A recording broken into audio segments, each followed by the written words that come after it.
김종대 전 의원과 김종대의 레이더 이어갑니다. 네. 윤석열 대통령이 26일에 그 전국 군사시설 보호구역 가운데서 네. 그 1억 300만 평, 그러니까 333제곱킬로미터 규모의 땅을 보호구역에서 해제한다고 밝혔는데요. 일단은 싱크 먼저 듣고 오시겠습니다. 이제 공항 문제도 해결이 되고 군사시설 보호구역도 해제되는 만큼 충남이 스스로 비교 우위에 있다고 판단해서 추진하려고 하는 사업을 본격적으로 할 수 있게 됐습니다.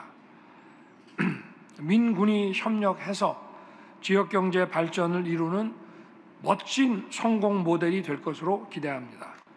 이제 군사시설 보호구역까지 해제되면 충남이 환황해권 경제 중심으로 비상하는 데 필요한 충분한 입지 공간 여건이 갖춰지는 것입니다. 미국 실리콘밸리에 버금가는 첨단 산업 기지가 되도록 정부가 확실하게 뒷받침하겠습니다.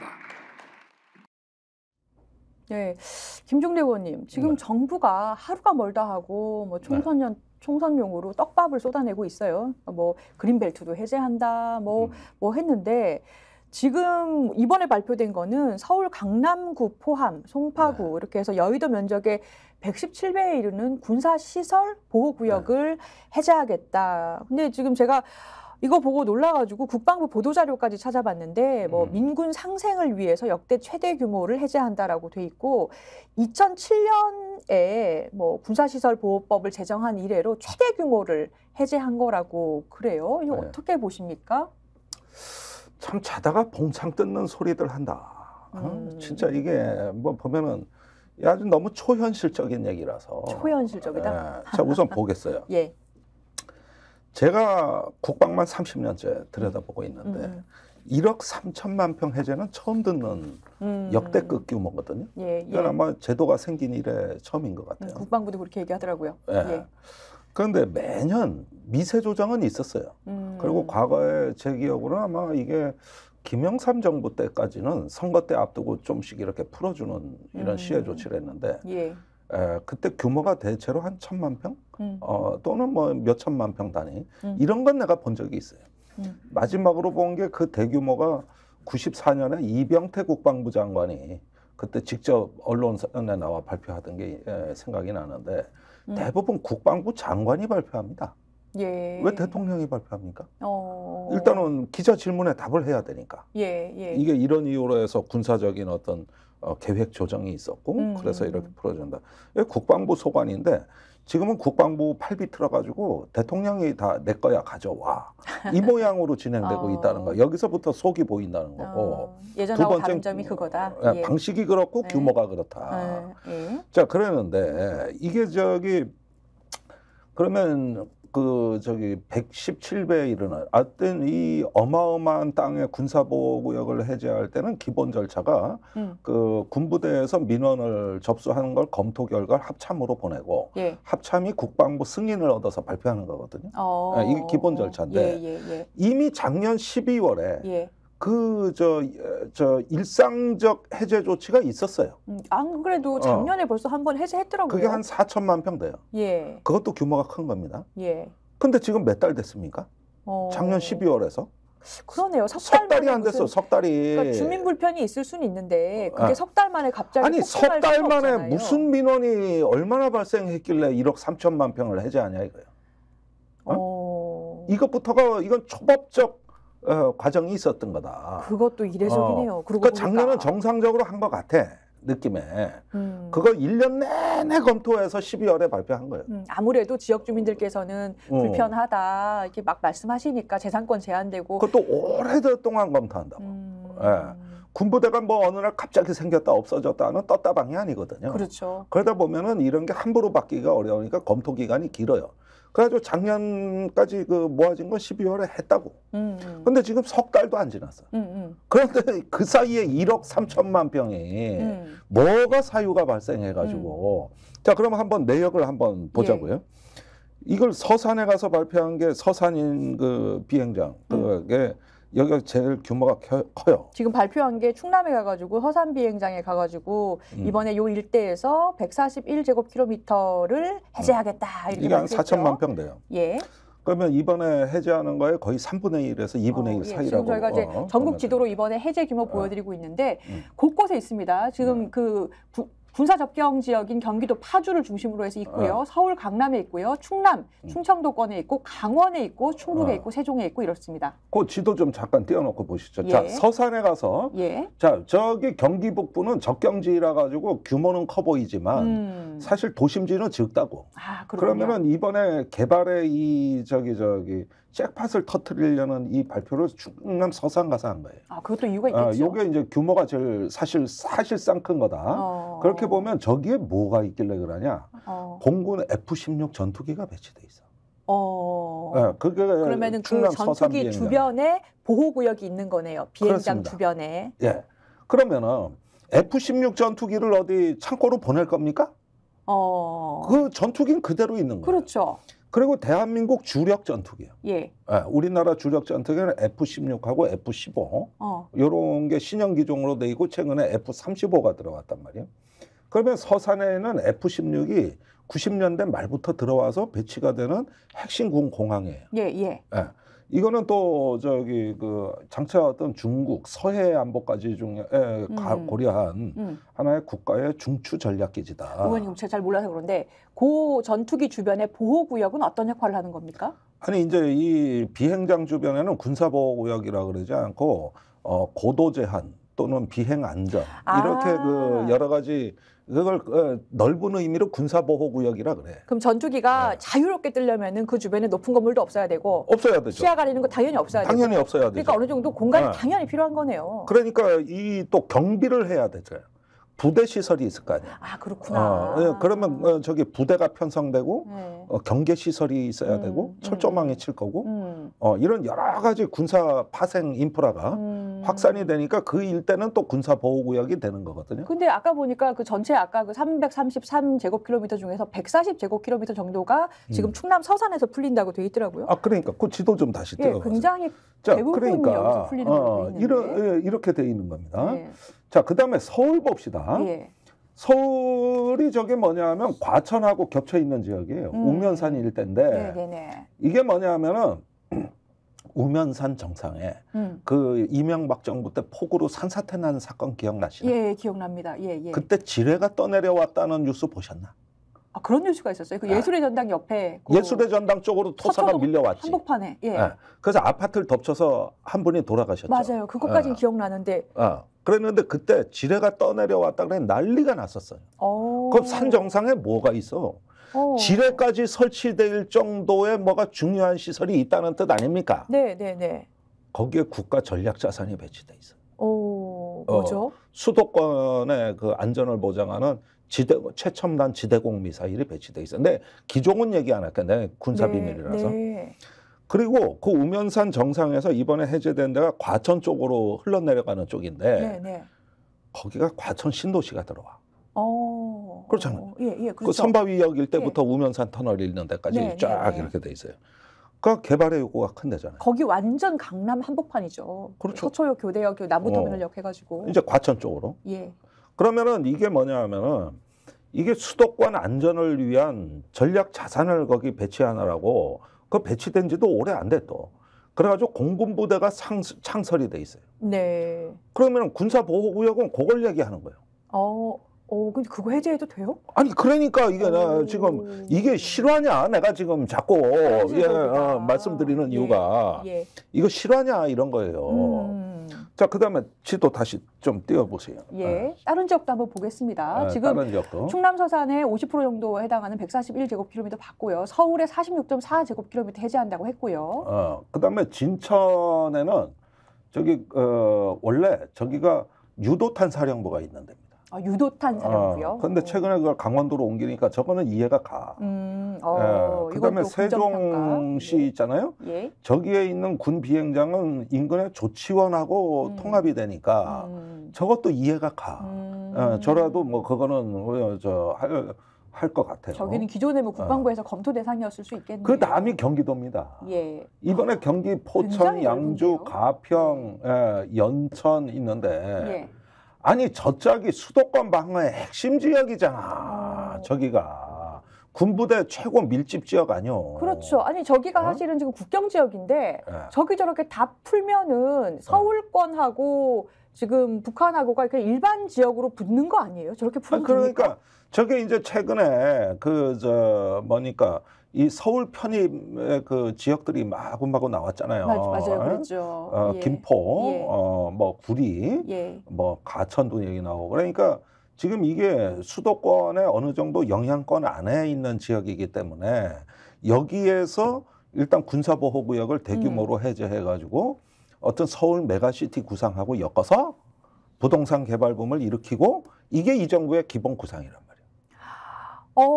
아니 갑자기 이게. 저 약간 소름 돋는데요. 그러니까 지금 계속 그때도 저기가 그리고 김포 얘기가 저는 그때 철도 저기 저 철도 연장하고 네, 뭐 맞아요. GTX 놓고 네, 다 그 맞아요. 지역들이란 말이에요. 그러면 계속 일단 구상 자체는 수도권을 서울을 좀 확장시켜가지고 부동산 붐을 일으키겠다라는 건데 그거의 수단이 김포 서울 편입론도 될 수 있고 그렇죠. 군사지역 그 해제도 될 수 변두리까지. 있고 변두리 위성 지역까지 일단은 저기 한꺼번에 이 거대한 중력장에 이 위성을 거느리자 이건데 이런 식으로 해가지고 이제 국토의 큰 그림이 나오는 거예요. 그러는데 윤석열 대통령이 서산에 가건 울산에 가서는 또 그린벨트 해제를 뭐 얘기하고 그러는데 그때 나오는 레파토리들이 보면 똑같아. 신공항 건설. 예, 맞아요. 가덕도 신공항. 또 여기 지금 서산에 신공항. 이거 민간공항 짓겠다는 거거든요. 그러면 인근에 새만금 공항을 또 짓는다고. 그래가지고 저번에 거기는 잼버리 실패한 것 때문에 찬밥이 됐지만. 예. 그렇지만은 새만금 공항이죠. 제주 제2공항이지. 심지어 울릉공항도 짓는다는 거 아니에요?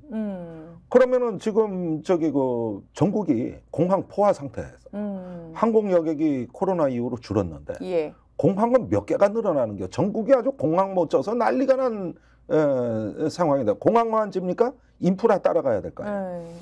그래가지고 지금 노는 공항이 지방에 천지요.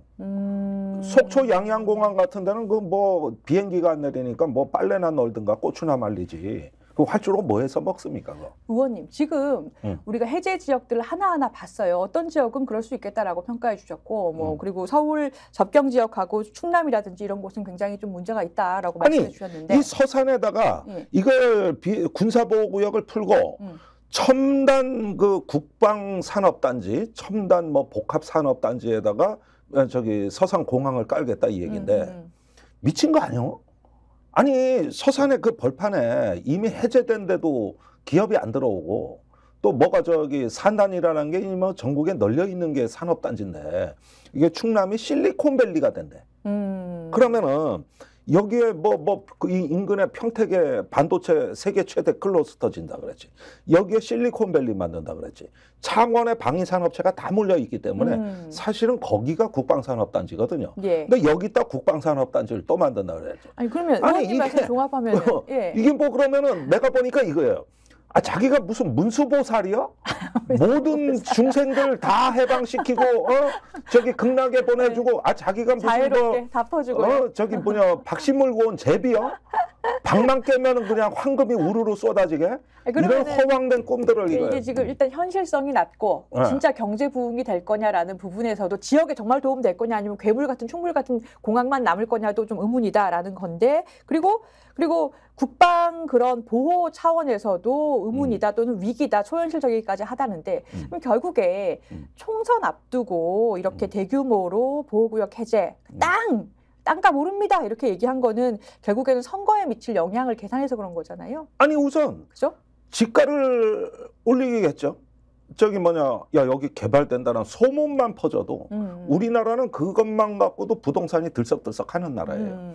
그러니까 우선은 그 자산 가치에 민감한 그 사람들의 욕망을 정확히 건드린다고 볼 수 있어요. 그러니까 나는 효과가 의외로 크다는 거예요. 저도 상상을 해보니까 아니 뭐 이렇게 허황된 얘기를 해 하다가 상상을 해보니까 그게 다 그려지는 거예요. 이제 그 지역마다 플랜카드 당연하죠. 국민의힘이 해냅니다. 아니 뭐 지역 수원 해결했습니다. 이거 다 걸리고 그다음에 지방지에 기사로 도배를 하고 뭐 수건 그다음에 해결돼, 뭐 이런 식으로. 건설업체들 광고 실리고 맞아요. 시청, 도청, 군청에 플랜카드 걸리고 난리 납니다. 이 순서 그대로 가는 겁니다. 그런데 레파토리가 다 똑같아. 공항, 철도, 산업단지요. 이거는 전국 어디 가도 똑같아. 그래서 옛날에 노무현 대통령 때 전국에 혁신 도시 만든다고 뭐 몇십 군데 지정해서 했다가 지금 다 흉물됐잖아요. 맞아요. 그러니까 몇 개만 해도 많은데 수십 군데 하다가 해서 전국을 개발판으로 만들어 보니 되냐고. 그러면 이게 똑같은 레파토리거든. 그런데 이게 가는 데마다 공항 산업단지니까 이제 그린벨트고 군사보호구역이고 남한할 데가 없지. 그럼 이렇게 이게 보면 오르냐의 문제가 있겠고, 그러면 진짜로 군사적인 보호를 줄이면서까지 하려고 했던 그 지역 개발의 효과가 정말 있느냐의 문제가 있겠고, 예. 세 번째로 그러면 총선에 어떠한 악영향을 미칠 것이냐. 아니 이게 얼마나 있을 것 초법적이고 같아요. 이게 저 총선의 영향 이후에 이제 국가가 거덜나는 실패 국가로 가는 시나리오인데 예를 들면은 여기 성남 비행장도 들어가 있거든요. 이거 성남에 롯데월드 짓는다고 김영삼 대통령 때, 김대중 대통령 때, 노무현 대통령 때 그렇게 하려고 하다 안 되다가 이명박 대통령 때 드디어 네. 재벌 롯데가 수건을 풀고 이걸 하느라고 군부대가 어떤 희생을 했냐면은 그 비행 경로상에 잠실 롯데월드가 있으니까 활주로 방향을 틀어버렸잖아. 그래가지고 저기 비껴나가게 그걸 3천억인가 4천억 들여서 그거 하나 저 3천억이요? 주려고. 근데 이번에 보니까 성남이 이제 고도 제한 구역에 그게 수건이고 이건 이재명 성남시장일 때도 안 됐고 3천억이면 경기도지사 할 때도 안 됐고. 할 수 있는 정책이 지금 얼마나 많은데. 그런데 개발 제한을 이제 성남에 풀어주는 건 이건 수건이거든요. 그러면 보십시오. 이게 지금 성남 비행장에 뭐 주요 비행기 뭐 별게 없어서 이제 풀어줘도 된다 그랬는데 새빨간 거짓말이요. 거기에 대한민국의 핵심 정보자산 금강백도 정찰기가 거기서 이착륙을 한다고. 아, 그래요? 그다음에 대통령 전용 헬기가 전용기가 거기서 이제 이착륙을 하고. 아니, 거기 그렇게 해제해도 돼요? 큰일 나죠. 그걸 갖다가 옛날에 공군이 막 들어 눕다시피 해서 막은 거를 결국은 이명박이 그 이상희 국방장관 팔 비틀어서 재벌들 딱 불러놓고 요 보는 앞에서 해결해 와 이러니까 결국은 저기 울며 겨자 먹지로 푼 게 이건데 그걸 해서 안전 도모하려고 그러니까 이렇게 방향을 튼 건데 제가 성남에서 비행기를 타봐요. 일부러 어떤가. 그러면은 비행기가 쭉 이륙하잖아요. 그러면 이렇게 해서 보면은 옆에 빌딩 하나가 바로 옆으로 지나가. 그 살짝 틀어가지고 지나가니까 잠실 롯데월드하고 그 정상하고 나란히 비행하고 착륙할 때도 똑같아. 그러면 그 빌딩 위에서 뭐 쏘거나 이럴 수도 있는 거 아니에요? 쏘거나 그러고 충돌 방지라든가 그 옛날에 강릉에서 비행기 사고가 난 게 운무가 짙게 끼었을 때 그 저기 활주로의 방향을 착각해가지고 추락 사고가 있고 그랬잖아요. 그래서 물론 충돌 방지 장치는 돼 있는데 내가 보기에는 아슬아슬하고 이게 말이 안 되는 건데 여기에다가 한번 그렇게 해제를 해놓으니까 이제 성남의 개발 욕구가 더 커졌을 것이고 요때 빵 터뜨려서 선거 앞두고 이렇게 해가지고 윤 대통령이 표로 다 먹고 들어가는 요 구조로 가는 거죠 이게. 지역구에는 확실히 긍정적인 뭐 플러스 효과가 국민의힘에 있을 것 같고요. 비례에도 있겠죠, 그죠? 네. 어쨌거나 표를 더 집결시키고 표를 더 지역 주민들이 줄 것이기 때문에 국민의힘을 찍을 거기 때문에 아마 지역구 의석뿐만 아니라 비례 의석도 뭐 상승 효과는 있을 것 같아요.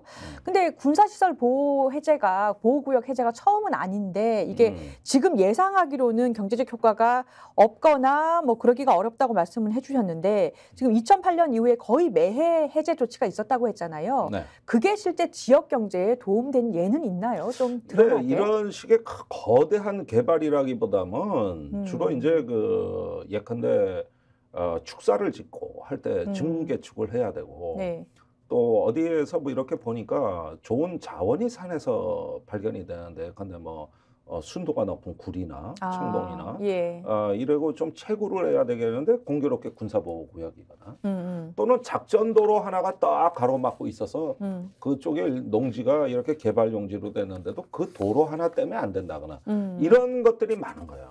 그러면은 군부대에서 이런 것들을 검토해가지고 그 지자체와 협의해서 이건 작전에 지장이 없다 하는 선에서 이거를 해주는 건데 우리나라 이렇게 하라고 군사보호구역을 지정한 거를 대통령실에서 찍어 눌러가지고 팔 비틀어서 몇 평 할 땅을 채워와. 그다음에 여기 뭐 공항 해야 되니까 만들어 와. 이렇게 이번에는 탑다운식으로 이게 진행된 거라는 거죠. 예. 그리고 비정상적으로 이루어진 거예요.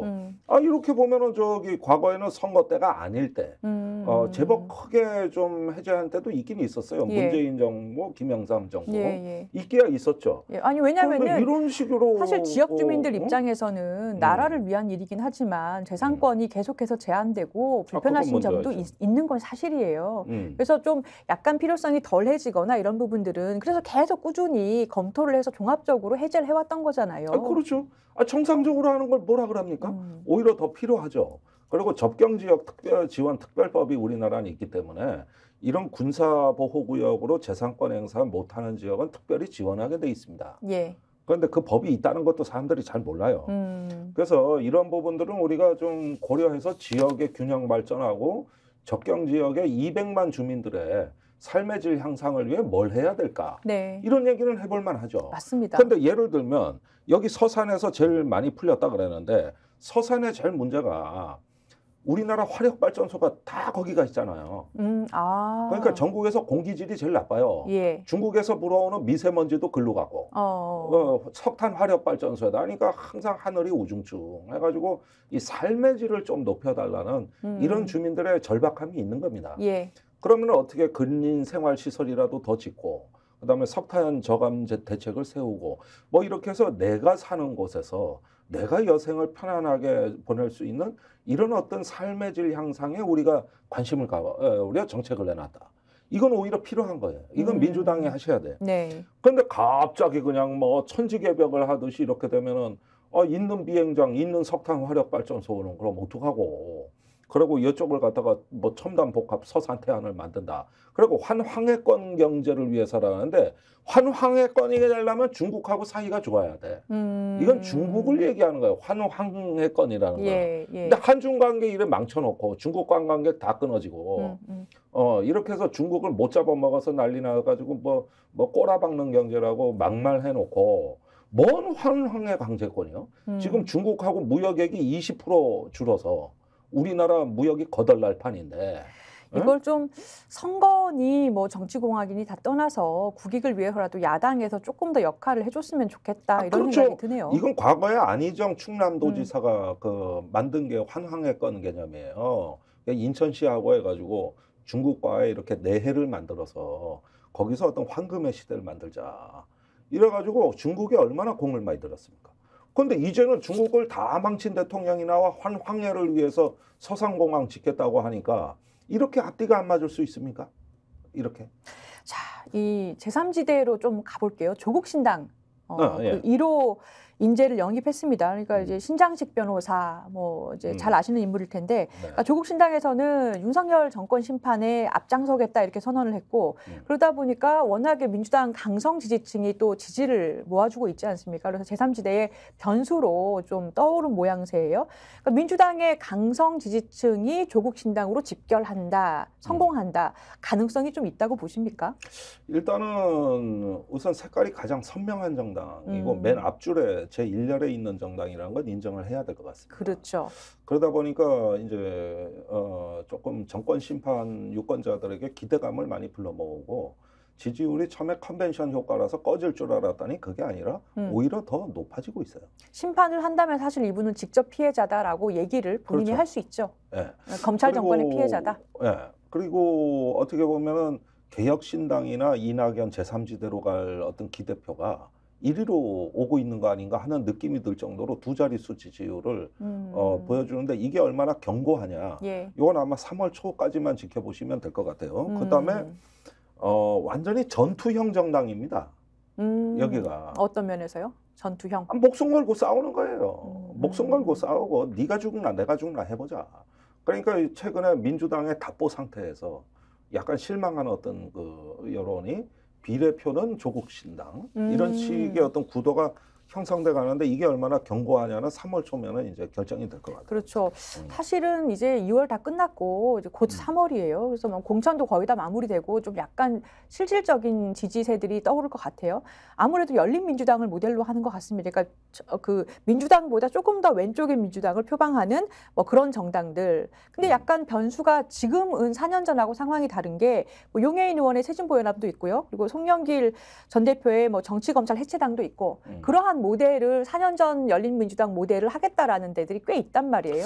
근데 사실 열린민주당 모델은 완전히 총선만을 위해서 급조돼서 총선 이후에 그 단 민주당에 입당하고 그 껍데기만 남은 게 열린민주당인데 그러다가 최근에 용해인 기본소득당하고 사회민주당하고의 새진보연합이라는 걸 만든 겁니다. 네. 근데 이 모델은 적절치 않아 보입니다. 그거는 총선 때 외에는 존재감이 없는 정당이에요. 그래서 조국 신당은 사실 바로 민주당에 입당하는 것이 아니라 민주당을 왼편으로 견인하는 하나의 예인선 정당, 등대 정당 역할을 그 과거에 정의당이 하던 겁니다. 예. 이런 것들을 지금 자처하고 있는 거거든요. 그렇다면 민주당의 흡수 통합은 비전이 아니에요. 나중에 어떻게 될지는 몰라도 지금은 예. 그건 목표도 아니고 비전도 아니고 가치도 아닙니다.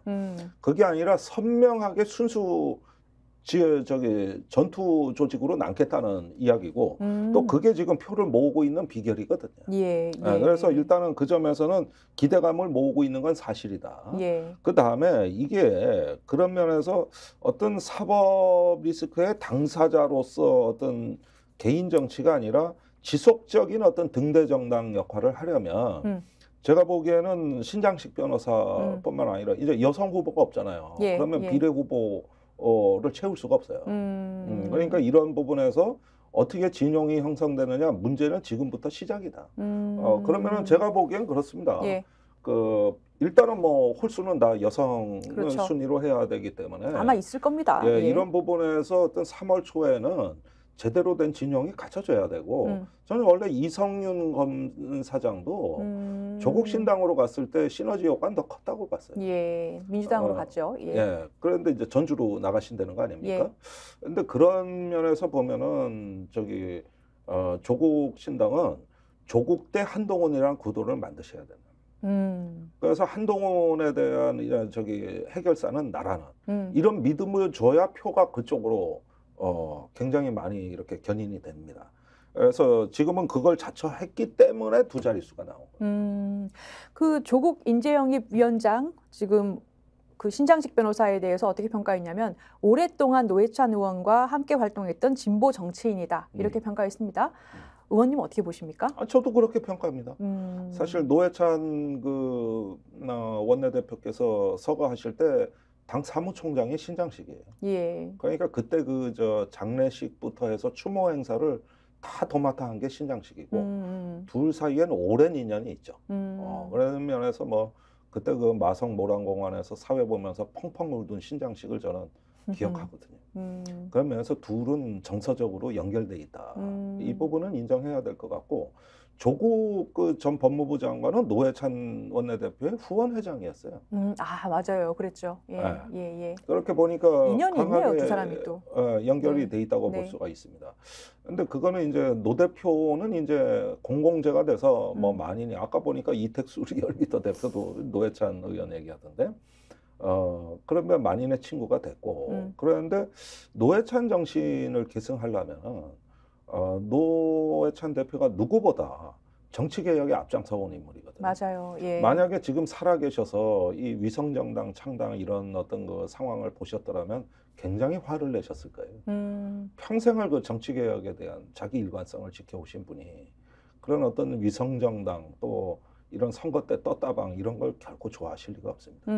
그러니까 만약에 조국 신당이 노회찬 정신을 얘기하려면 예. 이게 지속 가능한 정당이고 우리 민주당에 흡수 통합되려고 만든 유령 정당이 아니라는 거를 분명히 해야 노회찬의 순수성에 가깝다. 아니면 저한테도 반박당하실 거다. 예. 이걸 분명히 말씀을 드리고 그다음에 지역구 후보가 한 명도 없잖아요. 그러게요. 이게 아직 좀 발표를 좀 하더라고요. 많이 안 하신 것 같다 이런 느낌도 들어요. 아니 관심이 아직 없어요. 일단 여성 후보, 지역구에. 비례 후보도 아직 발표를 안 했고 지역구도 아직 본인이 어디 갈 건지라는 부분이 사실 초미의 관심사인데요. 글쎄요. 아니 그런데 저는 비례로 나올 거라고 봐요. 그래서 일단은 한동훈 쪽으로 한 걸음 더 스텝 가면서 일단은 저들을 꺾는 게 이게 이 조국 신당에 참 희한한 게 저기 나의 존재보다도 상대방의 존재를 공격하는 데서 자기 존재 의미를 찾아.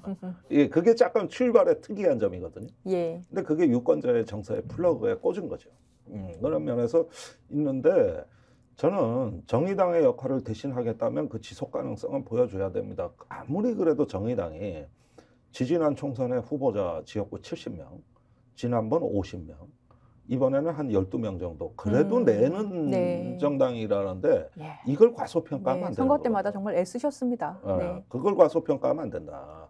그런데 단순히 어떤 그 또 어떤 그 저기 지금의 어떤 심판 자체가 모든 존재 목적이 되면은 그런 거 할 필요가 없는 거거든요. 그런데 이런 건 지속 가능성이 없는 정당입니다. 그런데 단순한 한동훈 윤석열 정부 심판을 넘어서 우리 사회 개혁을 견인하는 하나의 예인선 역할로 앞으로 계속 가겠다는 그 정도의 약속은 유권자한테 해주셔야 되는 거 아닌가? 네. 그것이 정당을 만드는 공적 책임이자 어떤 정치인의 기본 품격이라고 저는 보기 때문에 그런 점에서 거기까지 어느 3월 초에 어느 정도 보여주실 것인지 저는 물어보는 거죠. 예.